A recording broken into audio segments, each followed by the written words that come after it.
This episode is brought to you by Progressive Insurance. Do you ever think about switching insurance companies to see if you could save some cash? Progressive makes it easy to see if you could save when you bundle your home and auto policies. Try it at progressive.com. Progressive Casualty Insurance Company and Affiliates. Potential savings will vary. Not available in all states. And every morning I wake up exhausted forever. Every day is the same. There is no medication that will make up for that. What we can take is essentially to get us to about 40% battery.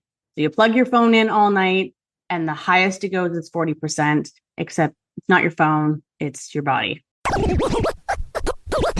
You're listening to Make Some Noise Podcast, episode number 710 with guest Michelle Weger.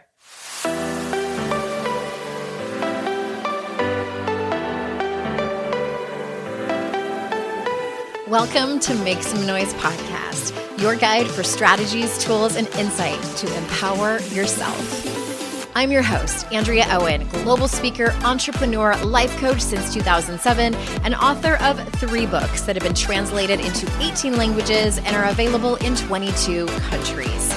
Each week, I'll bring you a guest or a lesson that will help you maximize unshakable confidence, master resilience, and make some noise in your life. You ready? Let's go. Hello, everyone. Welcome to another episode of the podcast. I am so glad that you are here. Happy New Year. This is the first episode of the new year. Welcome to 2026 podcast episodes, everybody. They're going to be just like 2025's. So you don't need to learn anything new. You're welcome. I will tell you that coming up, starting on January 21st of this month, of this year, 2026, we are starting another round of Write Your Way Through It, which is my signature journaling program that I offer a couple of times a year. And I am not sure if I've ever run it this early in the year. So it's going to be, I love that we're doing it in the thick of the winter where we can hunker down and get deep and journal. And I love this program because it is really a lot of coaching that happens, and you show up on Zoom. We meet in the evenings every Wednesday, and you tell me a little about what's going on in your life. I offer you sometimes several journaling prompts. You can take one of them. You can take all of them. You can take none of them. You can take a better one that came up in the chat. You can take one that your friend gave you that you came up with by yourself. You journal on it for about a week. We talk about it in the Facebook group. You can talk about it on your call the following week, and I would love to have you. It's a very affordable way to work with me, and that is at AndreaOwen.com/program. AndreaOwen.com/program. I have another, of course, amazing guest on today. This is the first guest I've ever had on the podcast. In 710 episodes, I've never had somebody on with narcolepsy. So that's what we're going to hear a little bit about today. So let me tell you about your guest.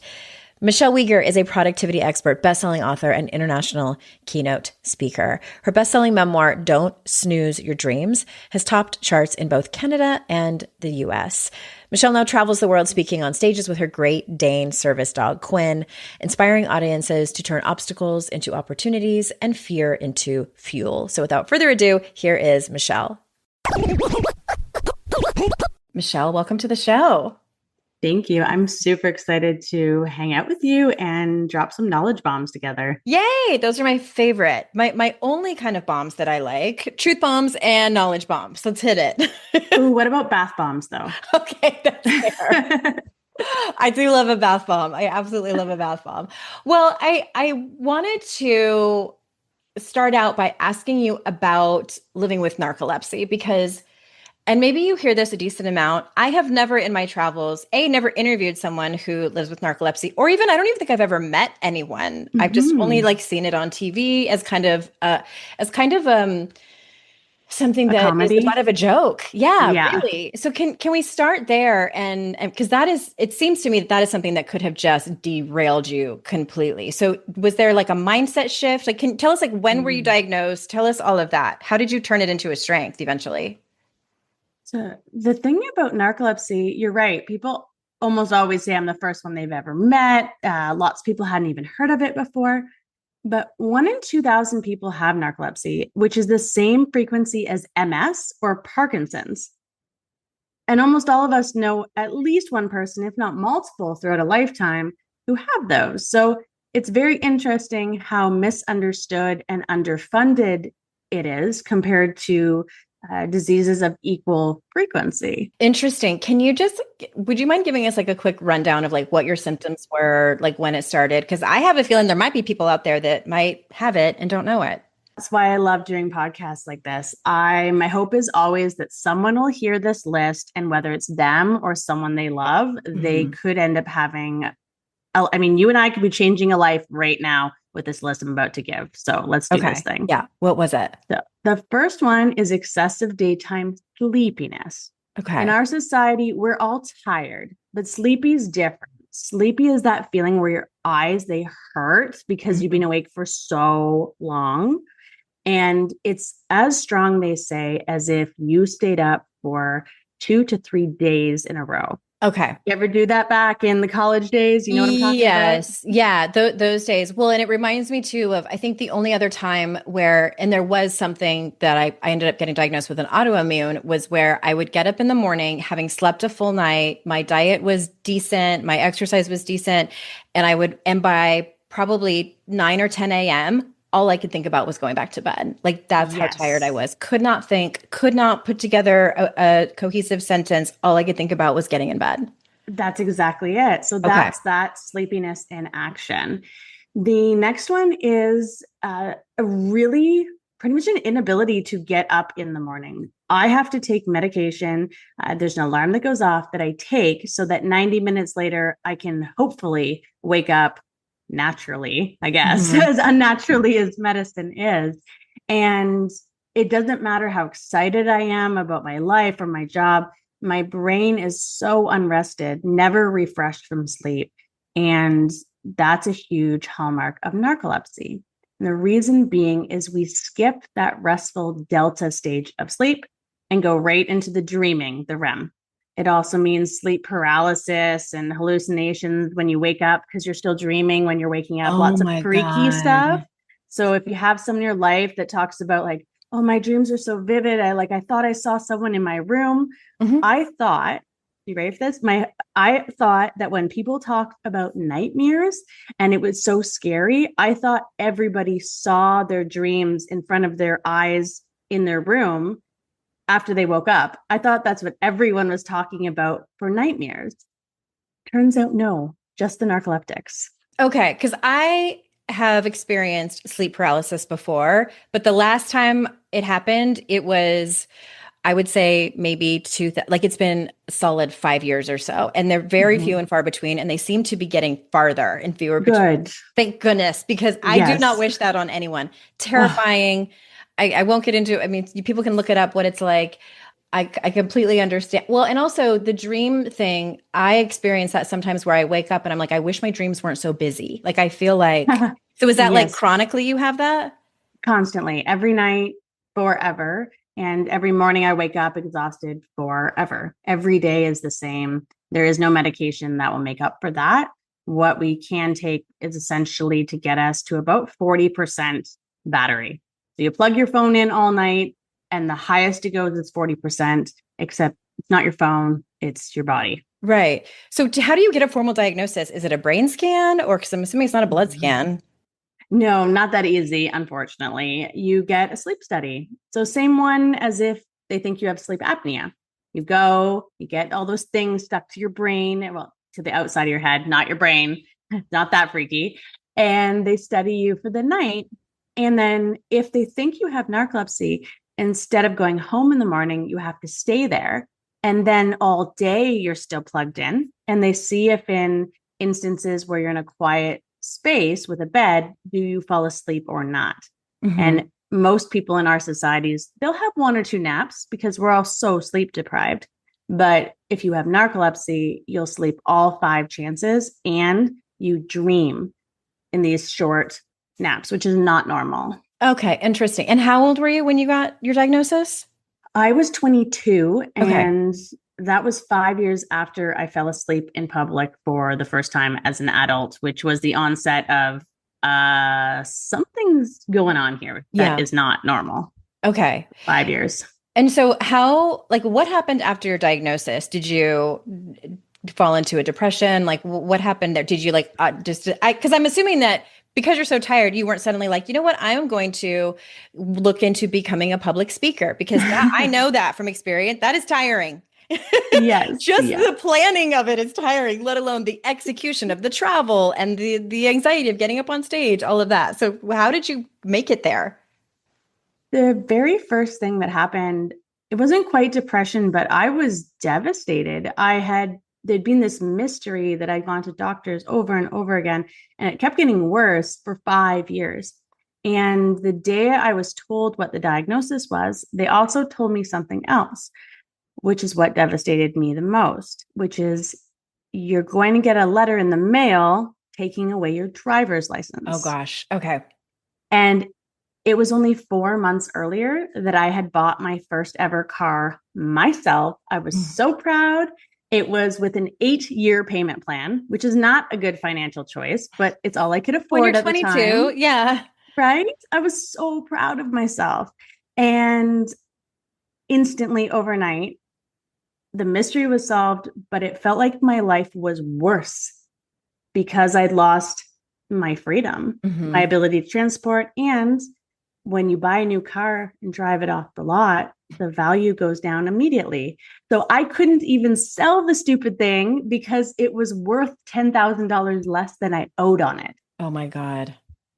Yeah. Okay. So, Right? I know that you had a mindset shift eventually that helped you turn it into a strength because of course this is a personal growth podcast. So what happened? And also if you could briefly like tell us like how long did it take for you to get to the new place?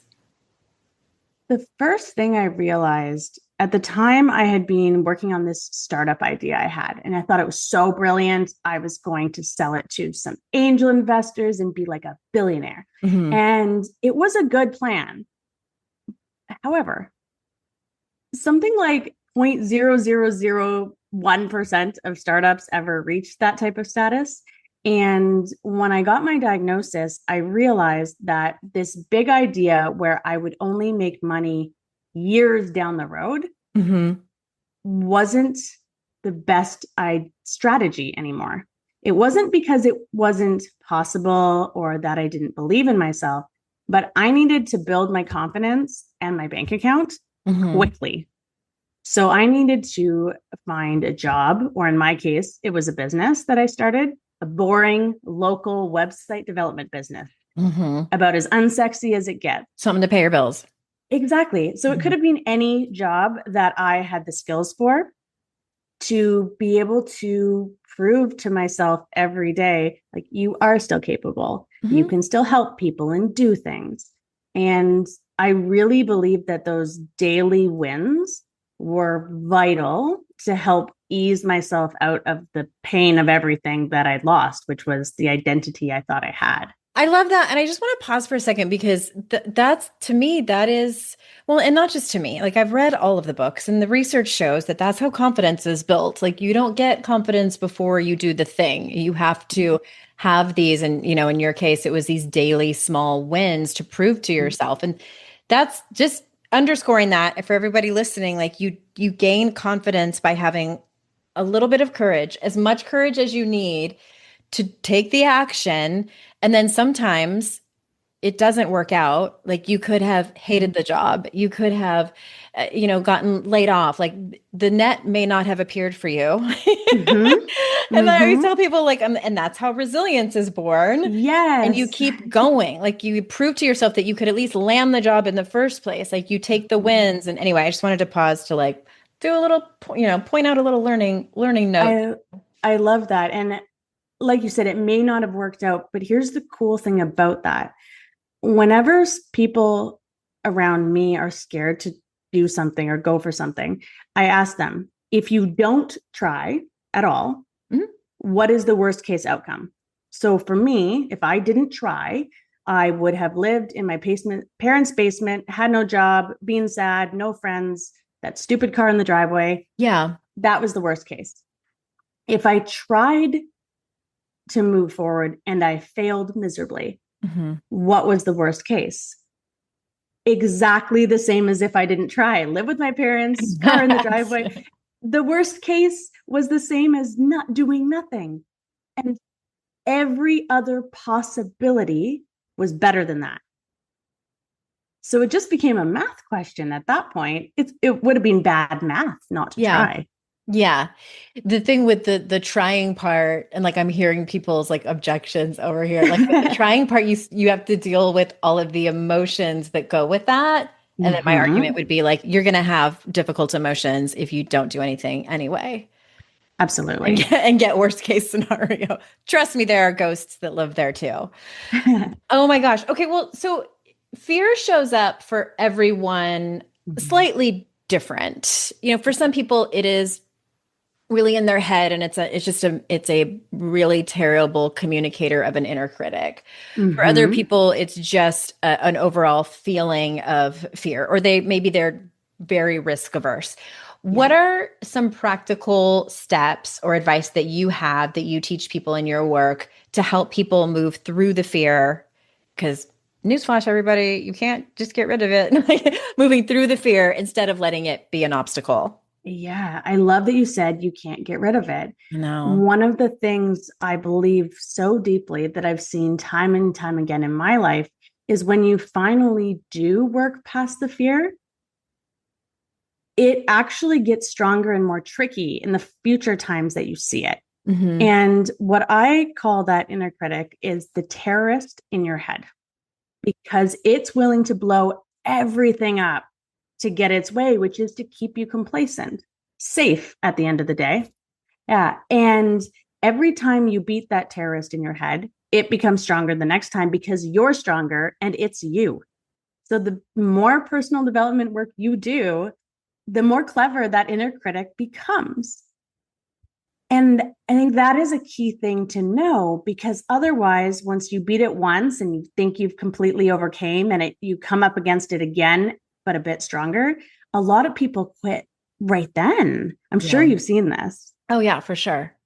You say you do the thing, and even if you're successful, what I find is that the inner critic will find new ways to scare you. And for me, that was, how are you going to possibly not just sustain this, but top it next time? Oh my goodness. Yes. Fear of success is one of the most vicious ones. You have the success, and then you start to feel, well, what if I succeed and I can't handle it? Yeah. Or what if I leave people behind? That's a big one. Oh, that's such a big one. I love that. Or that if you do have great success and it shines a spotlight on you, basically, and all your insecurities, what if I get exposed as a fraud? I have so many people that I've heard say, like, everyone thinks I'm so great, but they just don't realize yet. Yeah. No, you don't realize yet. Everybody else sees the truth. It's you that is being so critical of yourself that you're missing. You're not even going for these opportunities. It's interesting too. I have found that the inner critic gets louder the more success that we have. And not only does it get louder, it gets, like you just mentioned, sneakier, more creative, I feel like. Very. So fun, right? Our brains want to keep us safe, so they make us feel terrible about ourselves. Very weird.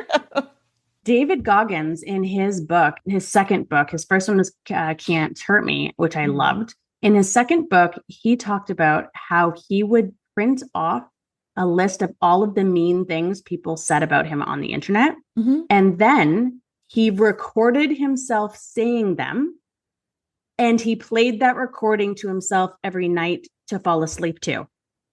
Now, this man is extreme. Yeah. What he said was it completely desensitized him. Every time he heard it being said in his voice, aka the voice in his head sounds like that too, it took away a bit of the sting again and again and again, to the point where now when he reads a comment on Instagram of someone who says he's like, oh, you're so intense and unbelievable, and I bet you're not happy, and all kinds of whatever stories they're telling themselves, doesn't even affect him. That is one way to do it. It's the most wild end of the spectrum, right? I was just about to say something similar. I was going to say, like, for everyone listening, that is advanced. Like, that is, I would not recommend that to somebody who especially has any kind of trauma around like verbal or emotional abuse. Fair. That is up there. But I am kind of like, whatever works for you specifically. Like I might have some recommendations in terms of observations that I see, some Yeah, I'd love cautionary to hear. tales, but like well, no, I just meant like in that regard, like it's so, I haven't read any of his books. I know who he is, but that is extreme. Here's the thing. I always admire someone who is willing to go to great lengths in order to heal themselves.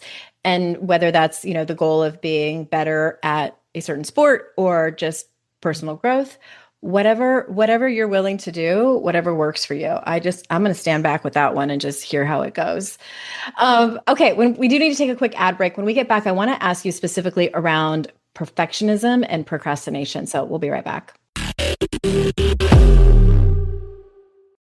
DSW, Designer Shoe Warehouse, is the one-stop shop for all your footwear needs. With sneakers, boots, and everything in between for every style, mood, and occasion, you'll definitely find shoes that get you at prices that get your budget. DSW has what you need, but more importantly, they have what you didn't even know you wanted. You never know what you'll find at DSW. Find the shoes that get you at prices that get your budget at DSW stores or DSW.com. This show is sponsored by MIDI Health. Are you in midlife and feeling dismissed, unheard, or just completely fed up with the old healthcare system? You're not imagining it, and you're definitely not alone. For far too long, women's midlife health concerns have been brushed off, minimized, or met with some version of, this is just part of getting older, deal with it. And honestly, that kind of dismissal is exhausting. It can make you feel invisible or ashamed, or even like your body is suddenly a problem that no one wants to take seriously. Here's a wild stat. Even today, 75% of women seeking care for menopause and perimenopause are left entirely untreated.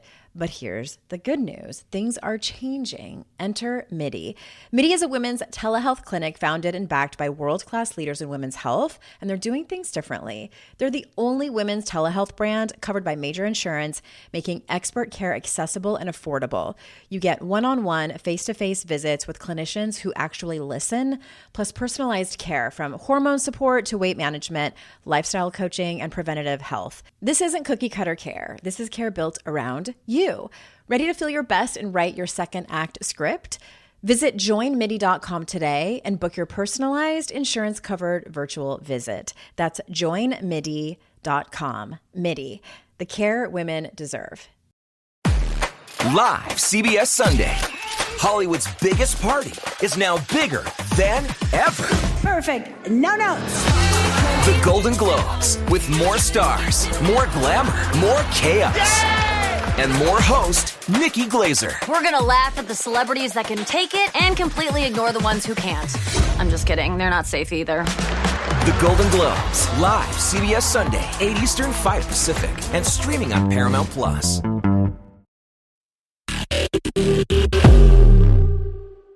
Okay, many of us struggle with perfectionism and procrastination. And I don't know if narcolepsy makes you even more of a procrastinator, like if there's any correlation between that, or if you're just a normal human like us who can tend to procrastinate, especially as it's related to perfectionism. But how do you personally get started before you feel totally ready or before you make that decision that you're ready?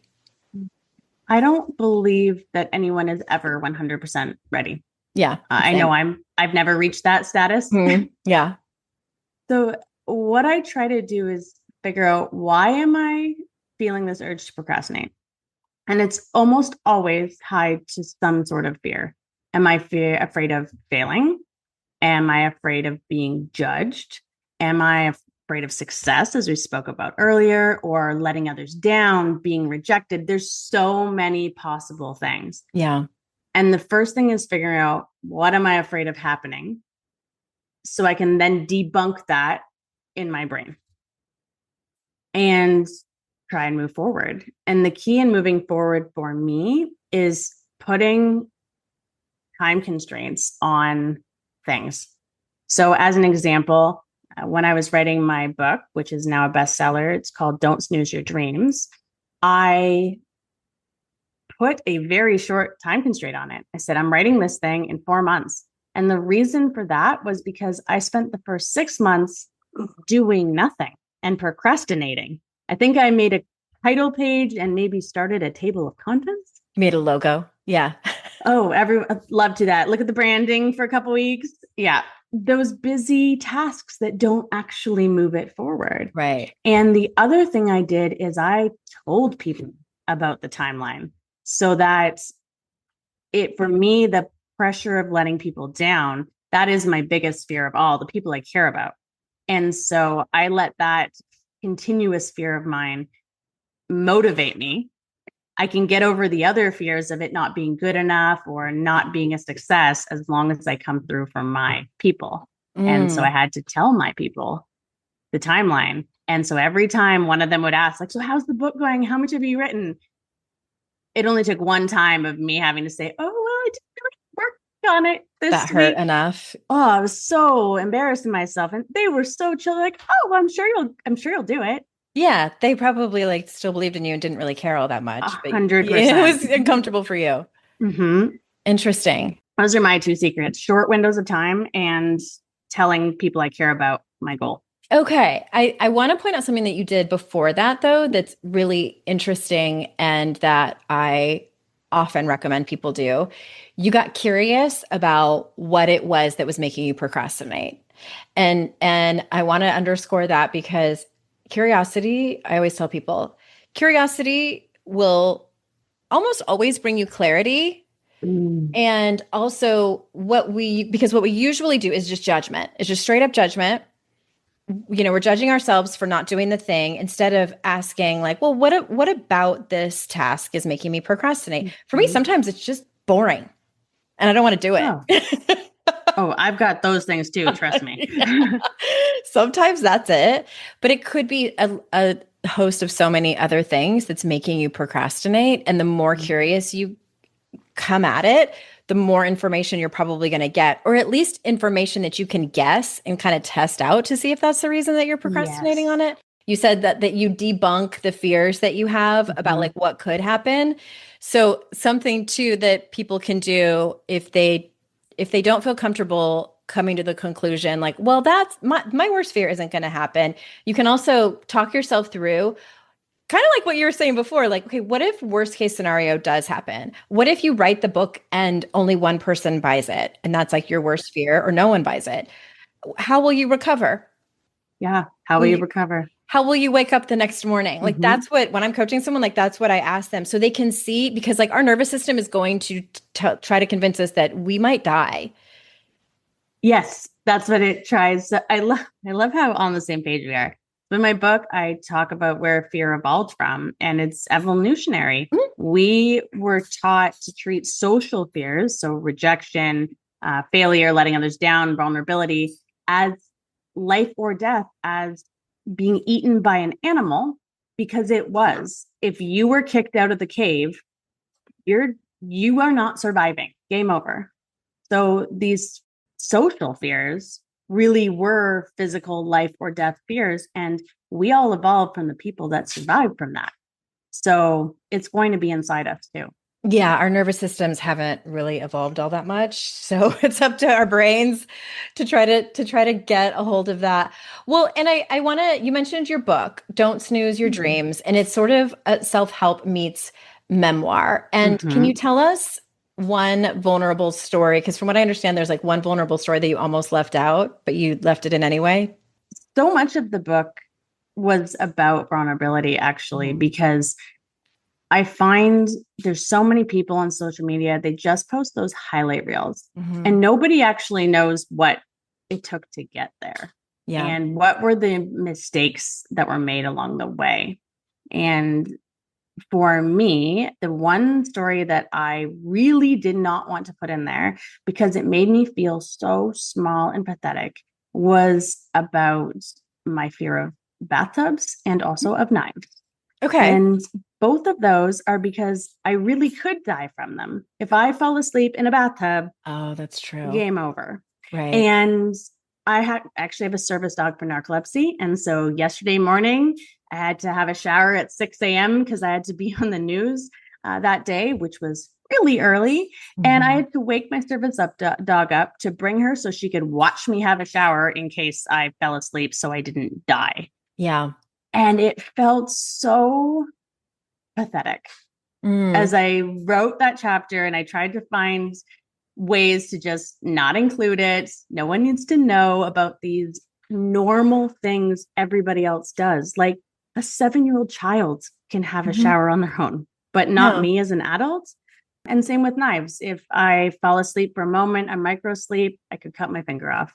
Telling people when you're over at a friend's house and they say, "Oh, can you chop some veggies?" as they're making dinner, and I have to make excuses because I don't want to tell them, "Oh, I'm afraid of falling asleep and cutting my finger off, so I can't help and contribute." There are things I was very embarrassed in my day-to-day life. And so the idea of sharing them publicly was really painful, really. It sounds like it was not just painful, but ultimately a big personal development area for you in terms of the outcome. Is that fair? Like, I'm assuming that you got a lot of positive feedback about just sharing it in general. Yeah, that was the part that surprised me. I just hope most people will like ignore that part and just skip past it. But it was the positive feedback. It was the people saying how brave it was to talk about that and then sharing their own very vulnerable stories about things they do or don't do, can't do, are afraid to do. And so me saying, I'm afraid to have a bubble bath because I might die, allowed others to feel safe sharing things about their life and their fears. I'm glad that I asked it and that you shared it, because my assumption going into that would be that it wouldn't be as hard for you you would feel differently about it because you have a condition that sort of, it gives you permission to have these fears that most people don't have, but still your own shame, like your own inner critic, your own wiring is like, that's not a good enough excuse or whatever it says to you. Yeah, exactly. People will think less of you. How can they trust you to run a business or speak on their stage if you can't even have a bath by yourself? Like, girl, that's the type of things that would be in my head. It's also why it was important to include it at the end of the day. Even though I didn't want to, it was important it's the truth. Yeah. Well, and I say this too as someone who accidentally built a business on like telling everyone my deepest, darkest secrets. This is like the golden days of blogging. I was blogging in 2007 and 2008 talking about my eating disorder just because I felt I was so lonely at home, like the first time not working. I had a little baby, another one on the way. And I was like, if I don't tell someone my deepest, darkest secrets, I might die. And like, oh, a blog, let me just start typing. And much to my family's chagrin of like, maybe you should keep some things private. And I'm like, maybe we should just talk about the elephants in the room instead of just pretend they're not here. Yes. Like and then I was like, oh, people like that I'm sharing all these stories. And as someone with a chronic illness where if I have a flare up, like, but I understand, and you're just making me realize, like, put this together. Like, I understand what it feels like for me, it's not only do I judge myself when I'm symptomatic so like the fatigue, the muscle pain, the joint pain that I get, to name some of the symptoms, that will evolve into shame around having the illness in the first place. Isn't that wild? And how I assume it's been years for you now that you've had this, and yet it still happens. It still happens. It hasn't been that long. I got a diagnosis in 2020, early 2022, and it's mid 2025 now. But yeah, still, I'm like, I wish that. And then I feel bad because I'm like, well, my chronic illness isn't even as bad as other. So I go into that comparative storytelling, which is really common. So are you ready for this? I heard one line once years ago and it stuck with me to shut that down when my brain tries to go there. This isn't the disability Olympics, or in your case, this isn't the chronic illness Olympics. It's not a contest about who has it the worst or the most. You have it, period. It's all relative. Not the Olympics. Yeah. Everyone has a cross to bear. Yeah, it's fascinating. And I appreciate you. And I want to point out something too for the listener, because they hear me talk a lot about I'm trained and certified in Brene Brown's work around shame resilience. And one of my favorite modules I wrote about it in one of my books. I think it's in How to Stop Feeling Like Shit. It's called Ideal and Unwanted Identities. And the whole concept is that we walk around with a list of ideal identities of how we want to be perceived by other people, ideally, and unwanted identities, how we would never want to be perceived by other people. Problem is, we have no control over this, but we sure as shit try with perfectionism and people pleasing and things like that. But the unwanted identities, you listed a couple of yours. It's like, you don't want to be seen as someone who's not independent, can't take care of herself. I'm just kind of making that up because you nailed it. Yeah. And so like what we do is like, we don't know what these unwanted identities are, but they're running our life whether we know them or not. So I encourage people to make that list. How do you want to be seen by other people? How would you never want to be seen by other people? And this isn't about, doing your best to it's not like making a goal list and an avoid list.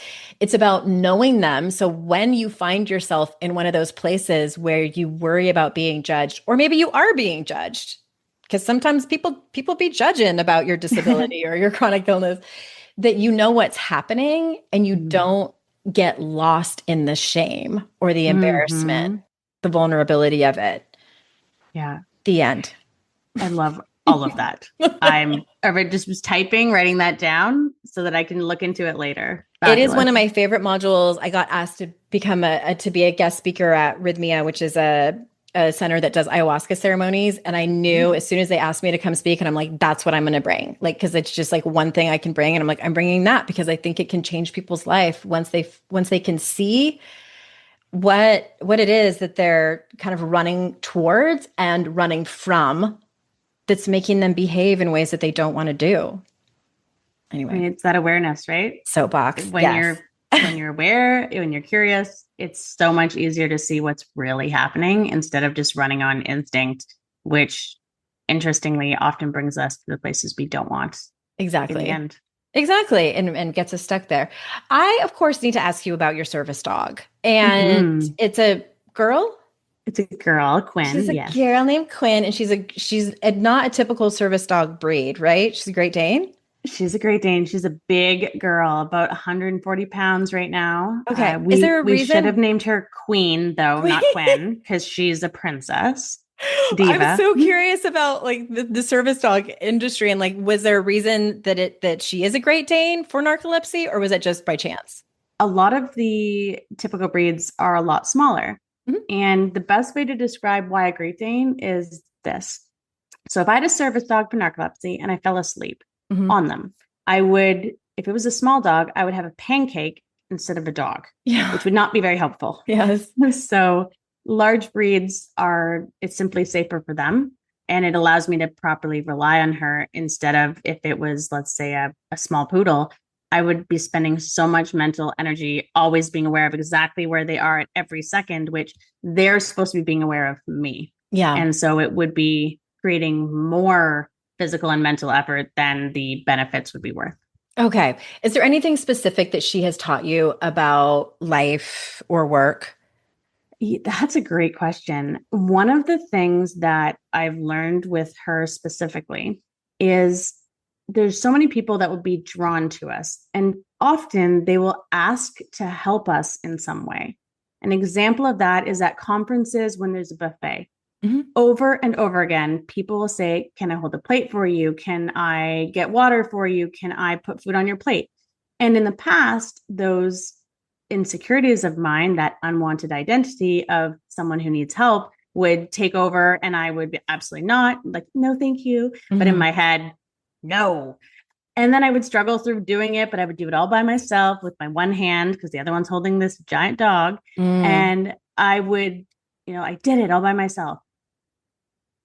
But with her, I realized, because she's even more charming and engaging than my previous service dog was, there's more people coming to help. And when I started just saying yes, because honestly, I got tired of being asked, I saw how much joy it brought the other people. Yeah. They were asking because they genuinely wanted to help. They saw the need, and their caregiver types, they wanted to be useful. That's one of their identities. Because I was afraid of being seen as less than, I wouldn't give them that gift of doing what made them happy and frankly benefited me. Yeah. So I've started saying yes far more often when perfect strangers make offers to help, because I realize it's the kind part of the world that we should be nurturing. Yeah. And my insecurities, they're not seeing them in that way. They're seeing it as an opportunity to do good and be good. Yeah. It's almost like, well, they're being selfish. So they get that dopamine hit. I did good. Exactly. Okay. We need to take one more ad break. And I do want to ask you about women in leadership when we get back. So we'll be right back. It is my great honor to welcome you all to Starfleet Academy. There's never been a better time to enroll in Star Trek. It's our job to prepare you for the unimaginable. To the night, cadet! In high-pressure situations, positive reinforcement is crucial to one's success. You're doing a great job.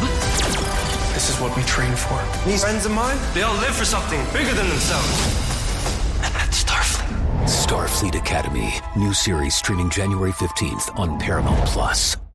I had that dream again. My small business needs to hire, but I don't use LinkedIn, and I hire an energy vampire. But also they're a literal vampire. And suddenly my team is spending all their time sharpening wooden stakes and buying bulk silver and rehearsing ancient chants, and then I wake up.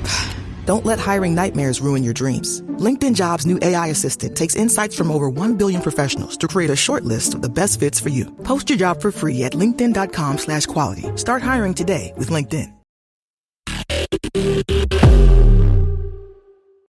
Okay. I really want to ask you about rest. And I don't mean that, like, no pun intended, please. But it's truly like a topic that I am glad has come up more and more in the personal growth industry about just how necessary it is, and also that we're not getting enough of it.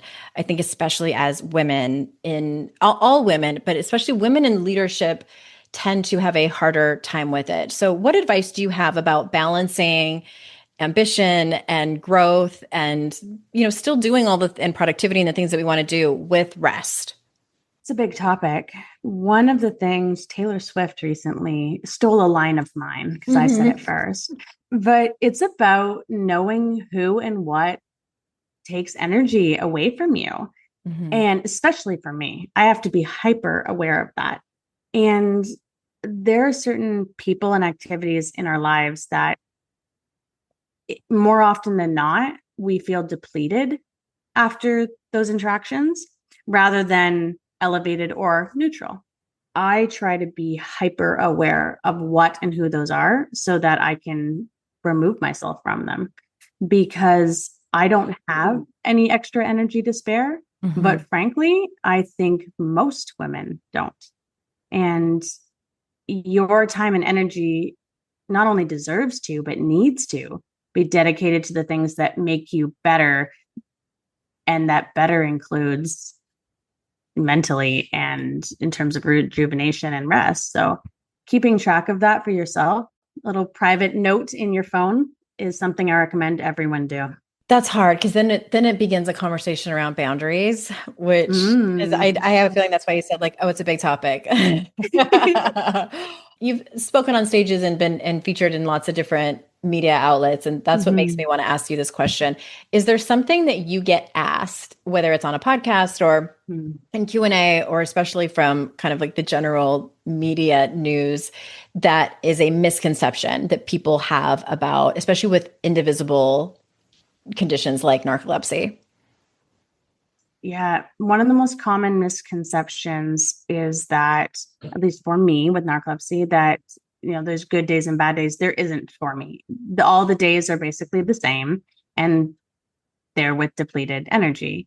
And so when I'm doing more things, being more public, there'll be a lot of people, even fellow people with narcolepsy, that'll say, oh, you're doing so much, we can't do that. And you don't know what's going on behind the scenes, right? I will sleep an entire day, like 22 hours long, after being away at a conference, because that's the only way I can make that work. But that's my choice to do, so I can do the other parts. For me, it's worth it. For other people, that would be a terrible life for them. Yeah. So everybody is very different. And I believe the best thing to do is to simply ask people what they personally want and need. I don't think there's a single way to treat or interact with or accommodate all invisible disabilities. It's very individual. People have preferences. Who knew? Right? We're unique. Surprise. Even when it comes to taking care of themselves, and hopefully, you become a certain age where you have historical data to be able to rely on, and asking about that can be helpful. Well, we're about at time. Is there anything maybe that I didn't ask, or something that you want to circle back to underscore to make sure that you have said everything you need to say to feel complete? I'd love to give a final takeaway tip. Very easy to implement, and I've yet to meet someone that isn't better off from doing it. Can I? Yeah, go for it. I recommend that right after finishing this podcast, you go into your emails or your text messages, your Facebook chats, and pull up a message from someone telling you how awesome you are. Whether you volunteered for something, or it was at work, or maybe it's just your spouse or your kid saying you're the best. Now take a picture of it and then print it. Go to the store if you need to. I know not everyone has printers anymore, but having it in physical form, and you put it either in a drawer, you can hide it under your socks if it makes you uncomfortable, or put it on your bulletin board if you're brave. And then the next time that voice is telling you that you're not good enough, or that fear is bubbling up, you go back and you look at that physical proof, because it is a reminder of the reality. Mm-hmm. And that reality is a great way to fight that inner critic and those fears. And I personally recommend everyone do this every single time they get a positive message moving forward. You should have an entire drawer full of these things, because you're awesome and the proof will be there. I love that so much. I do that, but I'm guilty of not looking at it enough. Oh, well, I hope you will now. I'm not a hugely sentimental person, but I do have a couple of different big Ziploc bags full of all of the cards that my clients have sent me over the last 15 years. And because I'm like, I'm not throwing this away. Like, it's like my children's art, I can't. So I have that. And then I take screenshots of any kind of testimonial, and I have it in a folder. But here's one thing I would love to add on to that. And I never made this connection until you just said that.